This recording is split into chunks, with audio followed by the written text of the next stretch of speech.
Mata kuliah hari ini sudah selesai. Dara bergegas pulang ke rumahnya. Dalam bayangannya ingin sekali ia langsung merebahkan tubuhnya di kasur yang empuk. Ada yang terlupa. Dara juga ingin berendam dalam bathtub terlebih dahulu sebelum tidur. Sejak dari pagi kan ia belum mandi. Dara memesan ojek online melalui aplikasi. Sambil menunggu tukang ojek datang, Dara duduk di bawah pohon beringin di depan gerbang kampusnya. Andi yang juga ingin pulang pun menghampiri Dara. "Hai cantik," goda Andi. Dara melihat Andi menggodanya menatap Andi dengan cengah.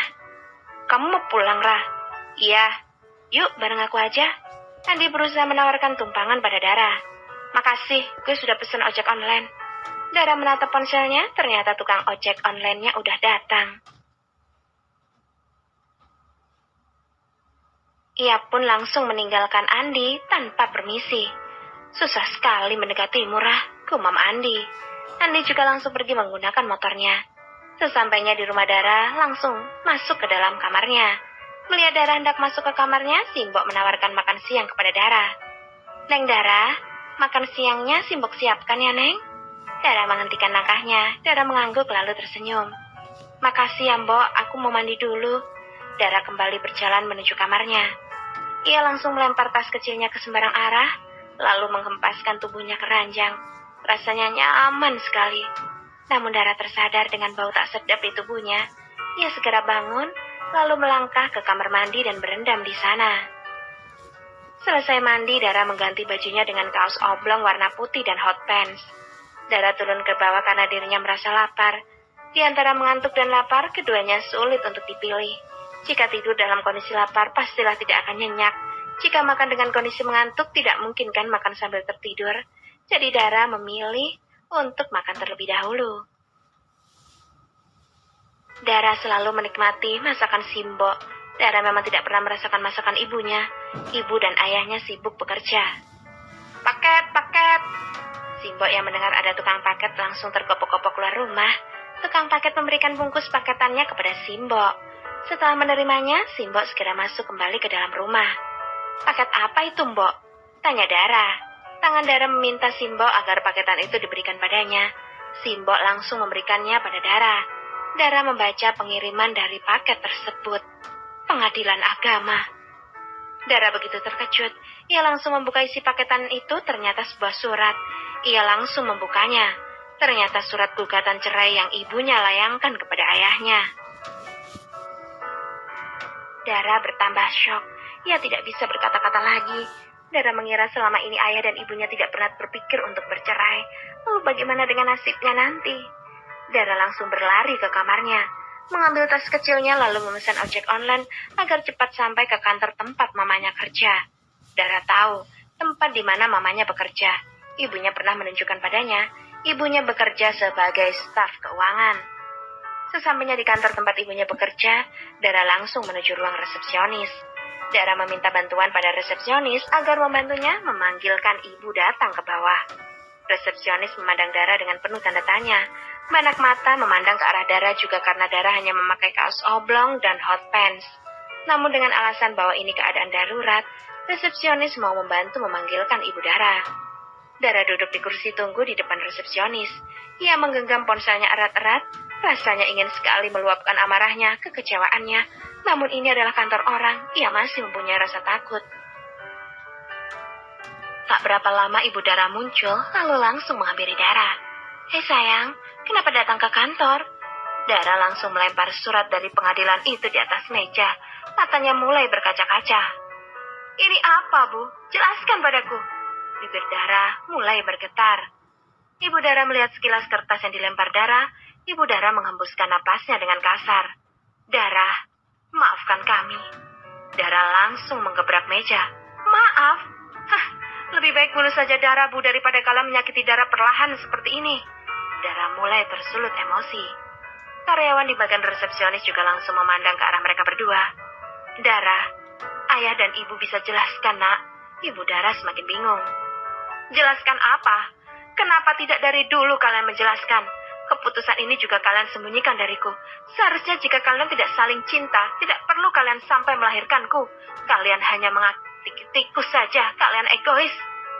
Dara terus berteriak, ia sudah tidak bisa mengendalikan emosinya. Dara jangan berteriak-teriak di sini, nak. Kita pulang ya. Kamu tunggu sebentar ya, ibu ambil tas ibu dulu di atas. Ibu Dara langsung berlari ke atas mengambil tasnya. Dara bercongkok dan menangis terseduh-seduh. Pak Satpam tak berani menghampiri karena ini pasti masalah keluarga. Raka memasuki kantornya, ia baru saja pulang meeting dari luar. Namun ketika melewati lobi, ia suguhkan dengan pemandangan gadis yang sedang berjongkok menenggelamkan wajahnya di atas lututnya. Raka bertanya pada Satpam yang sedang mengawasi Dara. Siapa dia? Anak Bu Nadia. Aku jadi teringat Tarsan. Dia semalam juga menangis seperti itu, batin Raka. Raka penasaran, ia mendekati Dara. Dara yang mendengar ada suara langkah sepatu yang mendekat, langsung mendongakkan kepalanya. Dara dan Raka sama-sama terkejut. Tarsan? Dara tak bergeming. Dara berdiri lalu duduk di kursi tunggu. Raka disuguhkan dengan pemandangan menakjubkan lagi. Kaos oblong putih menerawang dengan bra warna pink yang begitu terlihat jelas. Hot pants yang mengeksplor paha mulusnya. Raka langsung membuka jasnya. Ia langsung menangkupkan pada tubuh Dara. Apa-apaan sih lo? Dara menatap Raka. Kamu tuh ya, datang ke kantorku dengan pakaian tidak sopan. Kamu selalu mengotori mataku. Aku tidak memakai tank top. Pikiran kamu yang selalu kotor berarti. Dara malah mengajak Raka berdebat. Hei Tarsan, walaupun kamu tidak pakai tank top, lihat bajumu. Dan aduh, itu menerawang kemana-mana. Aduh Gusti. Raka mengelus dadanya. Dara langsung lihat bajunya, ia lupa. Baju tipis yang biasa ia pakai untuk tidur. Gara-gara panik, ia sampai lupa berganti baju. Dara langsung memakai jas Raka dengan benar. Kamu pinjem jasku 2, Lora. Iya, nanti aku kembalikan. Bu Nadia menghampiri Dara. Melihat Raka ada di sebelah Dara, Bu Nadia segera meminta maaf pada Raka. Maafkan saya dan anak saya, Pak Raka, sudah membuat keributan di kantor ini. Bu Nadia menundukkan kepalanya. Oh, jadi nama lo Raka ya? Dara melirik Raka. Dara.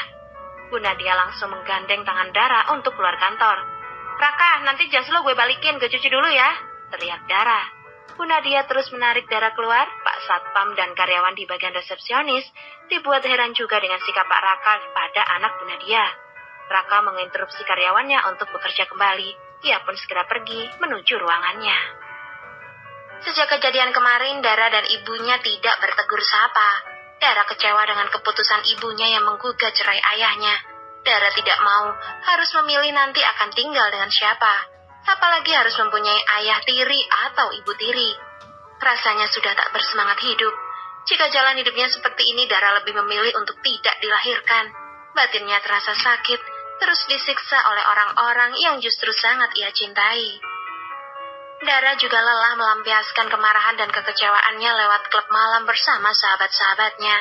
Ia ingin hidup tenang, tapi hanya klub malam yang sedikit membuatnya lebih tenang, walau sebenarnya hati kecil Dara menolaknya. Di sana ada sahabatnya, tempat berkeluh kesah dan berbagi kesedihan. Hari ini Dara berniat ke kampus untuk mengembalikan jas Raka. Dara kemarin sudah melaundry ekspres jas Raka agar bisa cepat ia kembalikan. Dara memesan ojek online menuju kampus. Sudah 1 tahun ini, Dara setia menggunakan ojek online.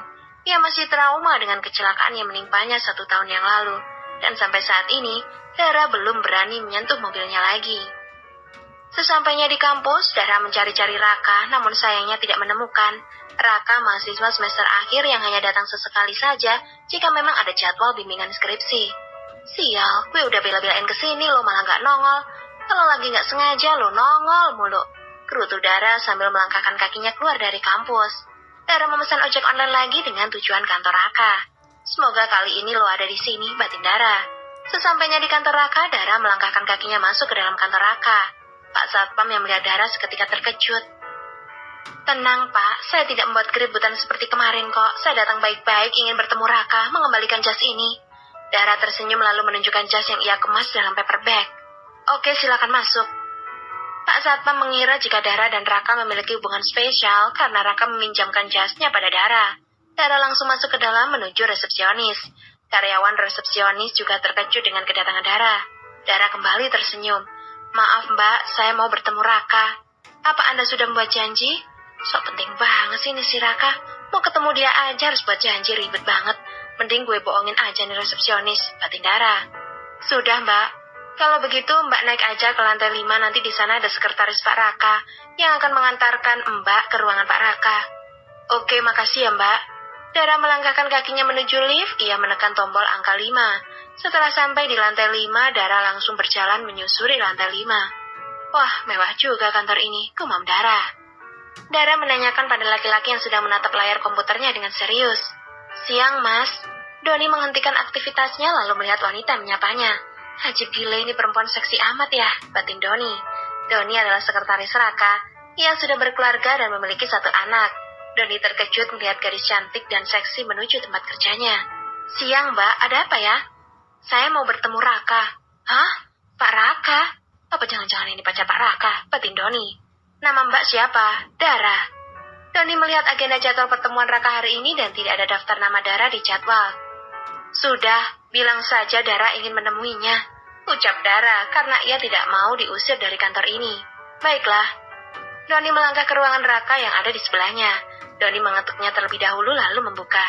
Raka yang mendengar pintunya terbuka langsung melihat ke arah pintu. Ada apa, Don? Mau makan siang?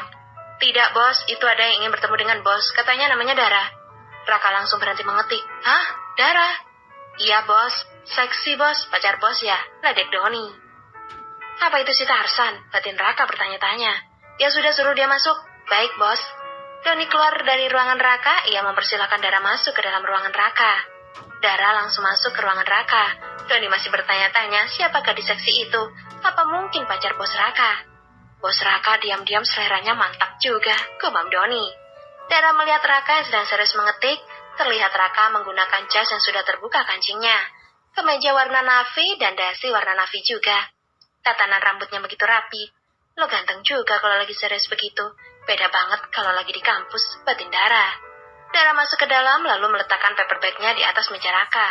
Raka berhenti mengetik lalu melirik Dara. Ini jas lo, makasih ya.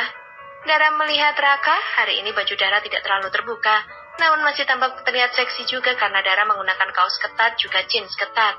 Dara menelusuri kantor Raka. Raka, kantor lo mewah juga. Gua nggak nyangka kalau lo itu bos di sini. Raka merapikan mejanya karena ia ingin istirahat makan siang. Rah, aku mau istirahat makan siang. Ayo kita sholat dulu, nanti aku traktir makan siang. Raka sudah merapikan semuanya dan membuka jasnya. Ia hanya memakai kemeja saja. Gue nggak mau sholat, lo aja sholat sendiri. Lo muslim kan, Rah? Dara mengangguk. Ya sudah, ayo kita sholat. Kan sudah masuk waktu zuhur. Gue nggak pernah sholat, gue nggak tahu bacaan sholat. Gue cuma Islam KTP, orang tua gue sibuk sama kerjaan mereka, jadi nggak sempet ajarin gue sholat, apalagi bacaannya. Terlihat mimik muka sedih di wajah Dara. Kamu tunggu di sini.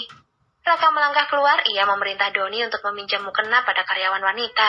Doni langsung bergegas meminjamkan mukena. Raka masih duduk di tempat Doni. Ketika Doni kembali, Raka langsung mengambil mukena dari tangan Doni lalu kembali ke ruangannya. Kalau kamu malu sholat di musola, kita akan sholat di sini. Raka membuka pintunya lebar-lebar. Kamu wudhu dulu, Ra. Aku juga tidak bisa wudhu. Raka mengusap wajahnya dengan kasar. Raka lalu mengajak Dara untuk melihatnya wudhu. Raka memberi contoh pada Dara. Dara memperhatikan Raka dengan seksama. Selesai Raka berwudhu, sekarang giliran Dara berwudhu. Raka memperhatikan Dara berwudhu. Setelah itu Raka memberikan mukena pada Dara. Tampak Dara kebingungan cara menggunakannya. Itu, lubang itu untuk muka, Ra. Akhirnya Dara sudah bisa menggunakan mukenanya. Gue nggak bisa bacanya. Kamu ikuti gerakanku saja. Dara mengangguk, ini pertama kalinya dalam seumur hidup Dara menjalankan sholat. Entah mengapa Dara mau saja diajak Raka sholat. Selesai sholat, Raka berzikir lalu berdoa. Dara diperintah Raka untuk mengamini. Entahlah, ini pertama kalinya Dara merasa hatinya tenang.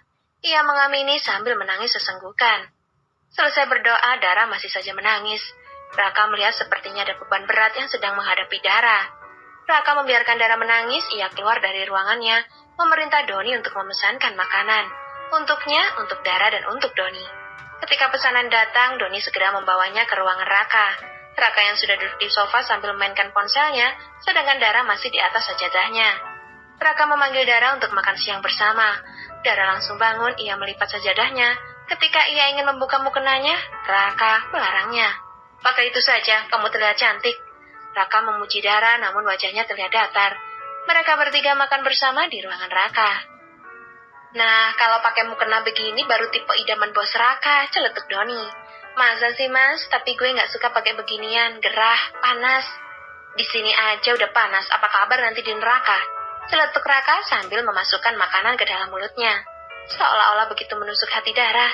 Setelah selesai makan, Dara langsung membuka mukenanya. Ia berpamitan pada Doni juga Raka. Makasih ya Rah, jasnya. Gue juga makasih. Dara langsung melangkah keluar meninggalkan ruangan Raka.